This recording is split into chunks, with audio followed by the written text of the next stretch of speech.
Vamos então dar início à nossa sessão sobre o Future of Intelligence. E iniciamos a nossa sessão com uma entrevista com um dos nossos principais analistas na Europa, o Zink, que é responsável pela área de research realizada ao nível do setor financeiro, um dos setores mais avançados naquilo que nós chamamos o Future of Intelligence, ou aquilo que nós chamamos o futuro da inteligência empresarial. De fato, o setor financeiro tem sido um dos setores mais desenvolvidos e que tem desenvolvido mais nos últimos anos portanto, ele estará aqui comigo hoje a partilhar como é que vê o tema da inteligência empresarial a nível mais macro na Europa, mas também especificamente no setor financeiro. Tenho aqui comigo o nosso Futurescape sobre o Future of Intelligence, e tal como eu tenho referido, o Futurescape da IDC tem três variáveis importantes que passo a explicar. Uma é o eixo horizontal, onde nós posicionamos os 10 temas mais relevantes em relação ao timing que se tornará mainstream, ou seja, se tornará relevante para mais de 30% a 40% das organizações. No eixo vertical temos aquilo que é a complexidade para endereçar cada um desses temas, e depois a ordem das predictions tem a ver com aquilo que é o impacto que cada uma delas tem no mercado. E, portanto, como vocês podem ver, são 10 previsões, há uma logo à cabeça que fala um pouco sobre aquilo que é o novo contexto, ou seja, nesse novo contexto de pandemia, grande parte das organizações, eu diria que mais 3/4 das organizações puseram em causa os seus modelos analíticos. Portanto, aquilo que funcionava no passado deixou de funcionar nesse novo contexto. Portanto, 75% das organizações a colocar em causa os modelos existentes. Temos visto também uma série de outros desenvolvimentos em termos de soluções com base na teoria das redes, com base em grafos, que irão, obviamente, revolucionar o processo de decisão. Temos visto também uma evolução ao nível da inteligência especializada, que obrigará a aquisição de startups por parte dos incumbentes para obterem propriedade intelectual associada a tecnologias de machine learning e inteligência artificial. Temos visto também uma evolução significativa naquilo que é a necessidade de contextualizar toda essa análise feita pelos data scientists, pelos data engineers. Portanto, vemos aqui uma preocupação das organizações mais maduras nesses temas a contratarem profissionais relacionados com as ciências sociais para explicarem, no fundo, aquilo que têm sido as decisões determinadas pelos algoritmos de machine learning e inteligência artificial. De fato, esse é um tema crítico, é a capacidade de explicar aquilo que são essas decisões tomadas pelas máquinas, e, portanto, vemos aqui uma série de questões relacionadas com a ética na utilização desses algoritmos. Temos também visto uma série de outras tendências que estão relacionadas com a falta de recursos. E isso acontece em várias áreas, e principalmente na área da inteligência, do data science, do data engineering. E depois é curioso que vemos aqui mais a longo prazo aquilo que nós chamamos a avalanche dos dados a criar, digamos assim, uma falta de conhecimento. E é de facto um paradoxo. Temos cada vez mais informação, mas essa quantidade de informação dificulta as organizações que não tenham maturidade suficiente em conseguir interpretar essa informação e tomar decisões corretas. Portanto, há obviamente uma série de oportunidades, mas existem uma série de desafios associados à utilização desses novos modelos e dessas novas formas de automatizar a análise e a tomada de decisão com base nos dados. Mas para entendermos um pouco melhor aquilo que se passa na Europa, vamos então conversar com o Zink, e eu vou passar para inglês. Hello, Thomas. Hi, Gabriel. Good to see you. Good to see you. Last time we talked, you were in Portugal doing kitesurf. Today we are here virtually, unfortunately, but it's good to see that you are with a good health. So thank you very much for being with us today. I just presented our futurescape for the future of intelligence, and you are responsible for the financial insights research. The financial sector is one of the sectors with more maturity in terms of using analytics, big data, and AI. And it would be great to have this conversation today with you, to have some insights of how you see this future of intelligence trends in Europe, and specifically in the financial sector. So to start, can you explain us a little bit better our framework, the IDC framework for the future of intelligence, just to put us all in context? Yeah, sure. So, I mean, as you rightly said, a lot of organizations, and particularly financial institutions, they have been investing in analytics technologies for the last 30, 40, sometimes even longer than years, or sometimes even longer than that. And today we really ended up in this hodgepodge of different technologies, different levels of data quality or data capabilities. And organizations are still at a point where they wait for real value to be generated out of these investments. I'm not saying there is not a lot of value coming out of it, but still there is a lot of potential to do things better. And I think this is really where the concept of future of intelligence really tries to provide some guidance. So it's not just about access or ownership of more data than your competitor or a better analysis of the data, but it's really about the ability to continuously learn at scale and to reflect on and to explain the outcomes that you get from data analytics. And ultimately, it's also about adapting to to those learnings faster than your competitors. So it's more a cultural theme than a technology theme. And I think when it comes to data analytics, for too long, we have talked about only the technology aspects of it and not the cultural aspects of it. So IDC really defines the future of intelligence as an organization's capacity to learn, combined with the ability to synthesize information it needs, and in order to really learn and apply the results of the insights at scale. So in a nutshell, it's about continuous learning and applying those learnings to the entire organization rather than applying them to just a silo, and to really build that at scale so that you can really outcompete your competitors.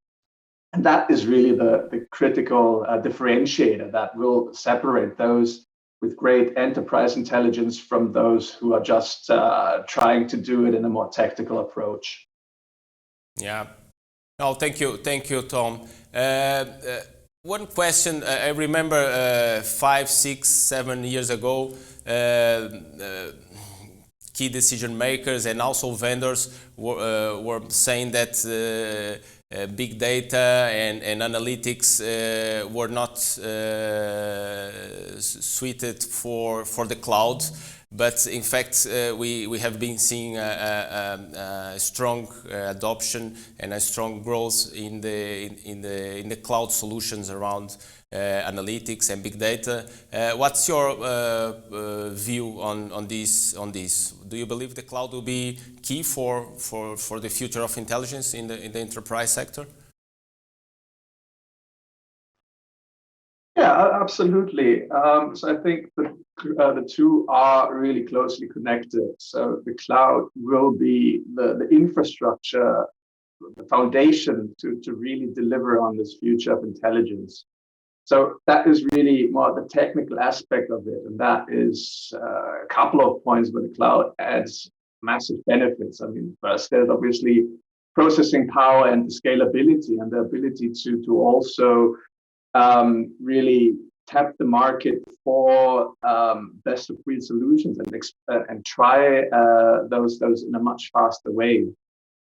Then for me, it's also a bit of an evolution, because every organization today is really looking to move into the cloud. But in order to do that successfully, you really need to clean your house. So that means modernizing and cleaning up your application estate. But more importantly, that means for me, cleaning up your data. And I think that is still an area where a lot of organizations are very much in their infancy. And a lot of financial institutions, for that matter, are also just at the beginning of really building a data mastery, so to speak. So working with data in a more effective way, moving beyond those silos, different data formats, poor data quality, conflicting versions of data.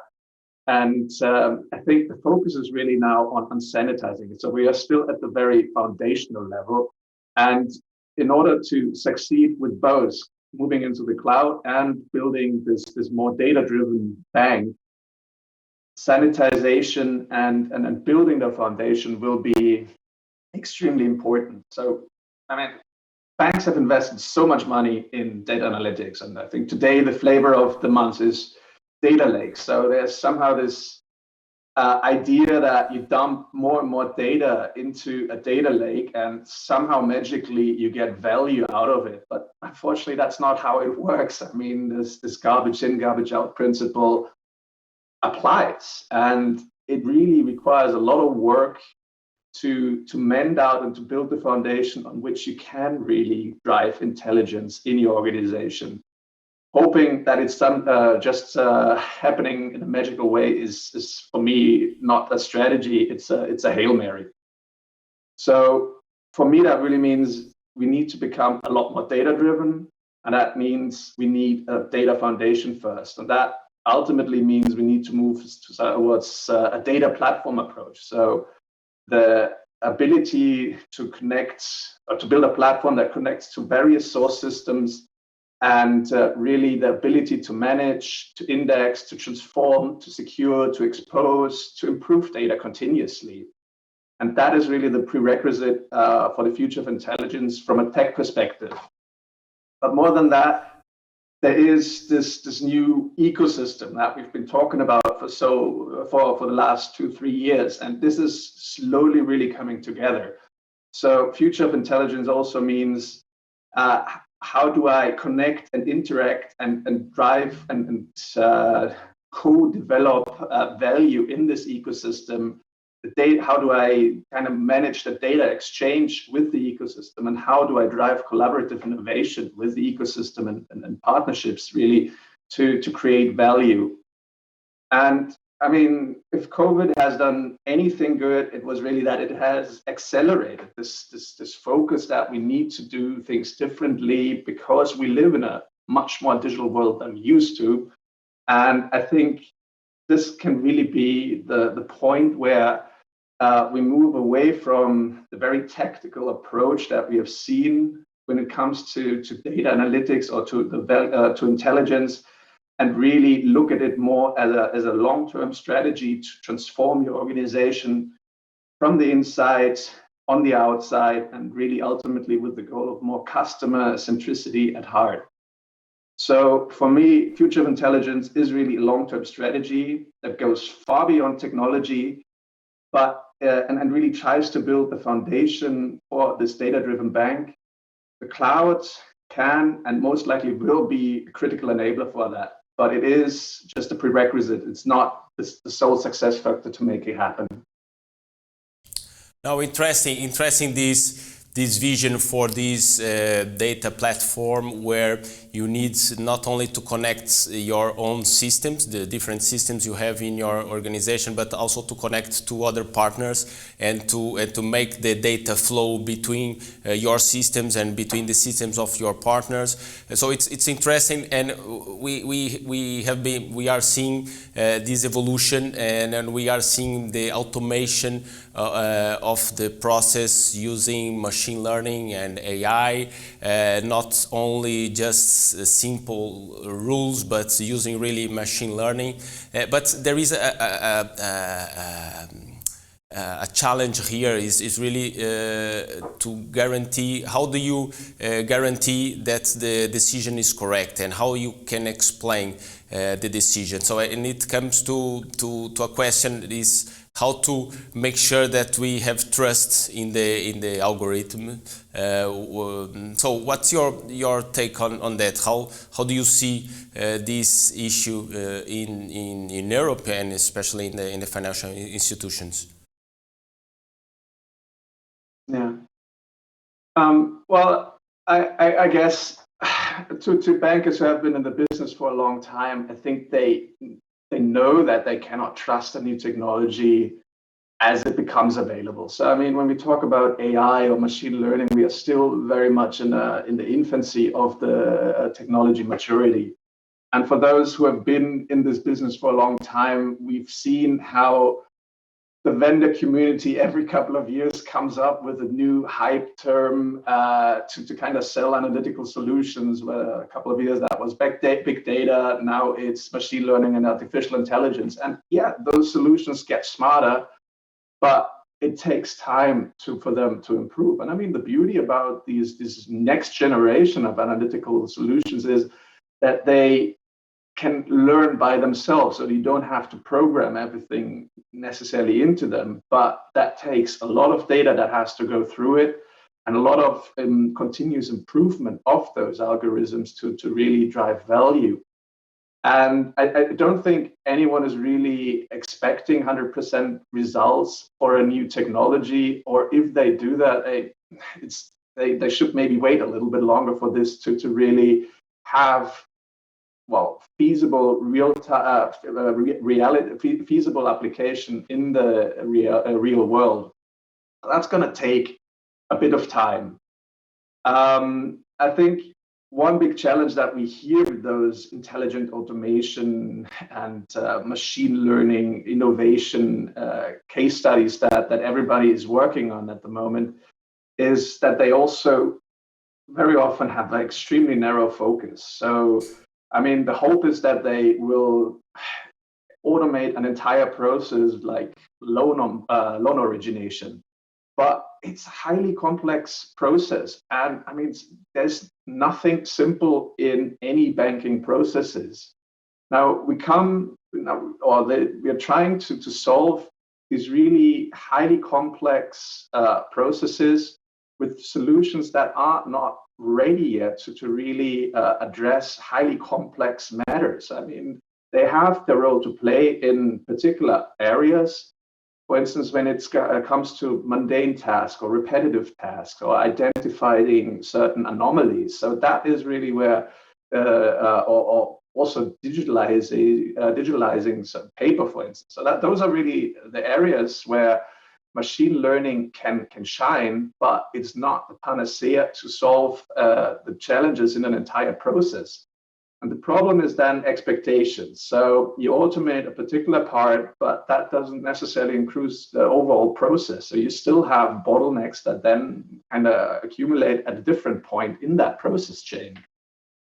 And then also when you look at use cases, there are some that are already more advanced. So I think obviously security, risk, compliance, those were some of the early use cases where particularly financial institutions have put a lot of effort to really deal with that scale of data that they have to go through and really try to automate the detection and resolution of some of those challenges, or at least get smarter about escalating those that cannot be automated. And that is really where we should focus. I mean, look at where intelligent automation, what it can deliver, and also, have a realistic look at where they still are not good enough. That doesn't mean that they will not get there in the next 2, 3, 5 years. But I mean, work with those strengths where the technology is already reached a sufficient level of maturity to really help financial institutions deliver feasible business outcomes. And I think that is obviously a bit the challenge. The banks have high expectations. The vendors want to sell their solutions, so that there's obviously potentially a little conflict, because this is how the world works. I mean, applications and solutions will become better, will become smarter, the more data we put through and the more we try them out. But it is a continuous learning process, and it's definitely not a sprint. It's really more of a marathon to make this work in the organization. Oh yeah, sure. It's a marathon for sure. And it's curious because we are talking about automating everything, but in the end we see that there is a big lack of professionals in data science and data engineering. So you can automate a lot of things, but you need then a lot of people to make sure that you can automate it well. And this issue. Sorry, I have a really bad connection. Okay. I will repeat. Are you listening now? Okay. Better? Yeah. Okay. No, I was commenting that in fact yes.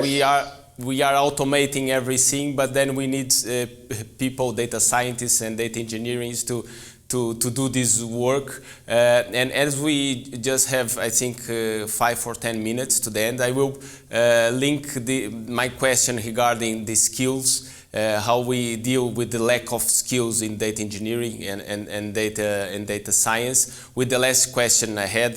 Also, this trend, and we have a prediction saying that 25% of the largest organizations worldwide will acquire a startup in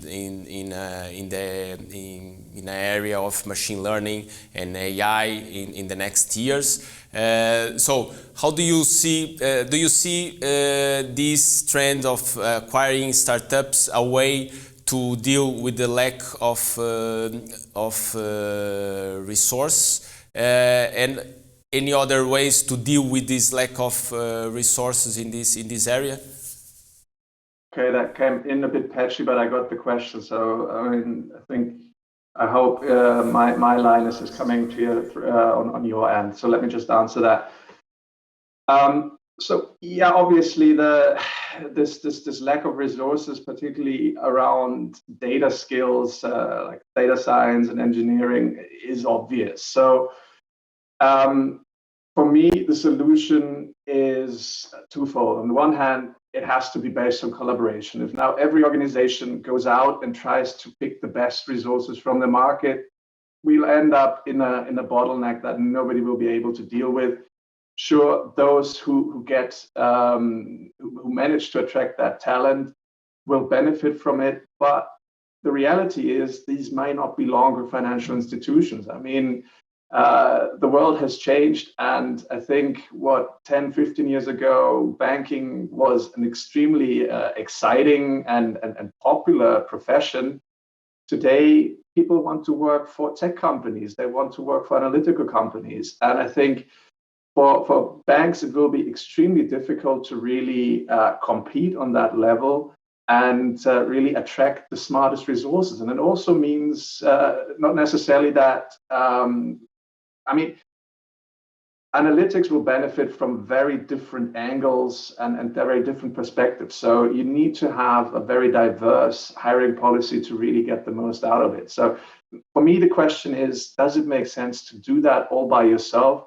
Or is there more value in looking for partnerships, in collaboration, and have dedicated experts who can build this out?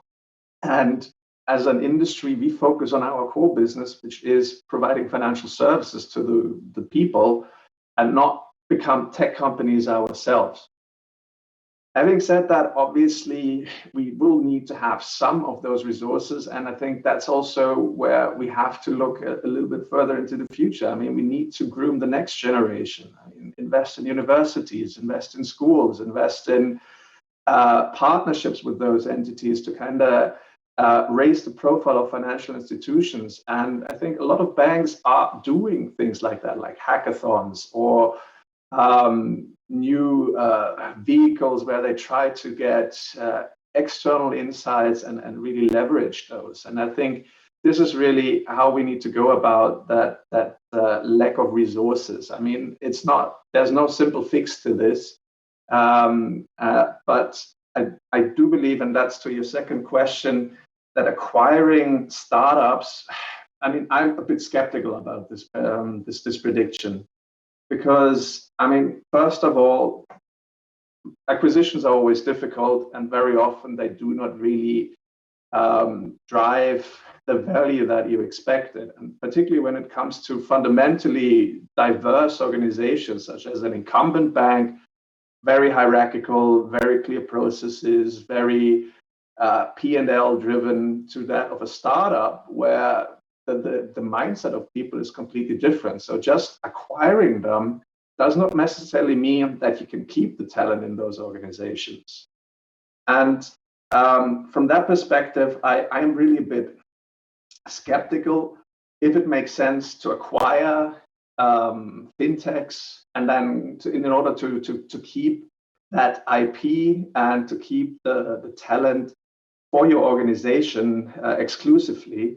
But I mean, the world is changing, and I think it's really moving more towards a collaborative ecosystem. And I think from that perspective, it makes more sense to work with fintechs rather than to buy them out.